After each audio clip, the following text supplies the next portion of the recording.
The Bible says faith, hope, love. The greatest of this is love. Please learn to love your neighbor. Learn to care about your neighbor. Learn to be there for your neighbor.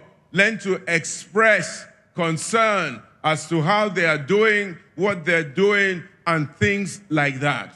Let this church be an extremely friendly church.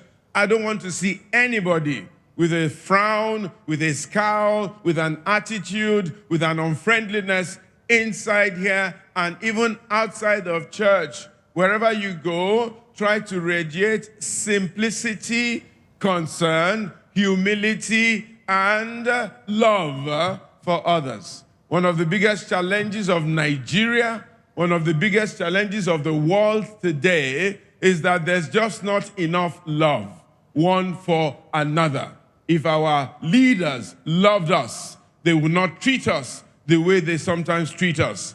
If our husbands truly loved their wives, they would treat them with a lot more respect. If the wives truly loved their husbands, they would treat them with a lot more regard. If you truly loved your children, you would treat them with the utmost care and attention and give them the best of what you have. If you love the poor, you will treat them with respect. If the poor or the wicked love the rich or the wealthy, they will treat them appropriately. If you love people, it will be easy for people to see the way that you would react. So, you must love God. You must love God, and then you must love the person that is next to you.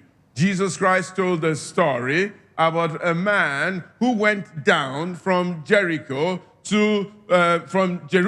to Jericho. And along the line, he was beaten by armed robbers and left for dead. And going down the same road was a pope, a priest, a big bishop. And as soon as he saw the man left for dead by the road, he crossed over to the other side and abandoned him. And then came a choir member, a Levite, a worker in church, saw the man on the ground, crossed over to the other side, and left him for dead. Then came a Samaritan, a person that the Jews normally would not associate with, who was going down the road and saw the man on the road, went to him, picked him up, cleaned him, looked after him, put oil on him, put him on his donkey, took him to an inn, paid for him to stay in the inn, that they would look after the person, and then went off on his way and told him that he would come back to ensure that he was well taken care of.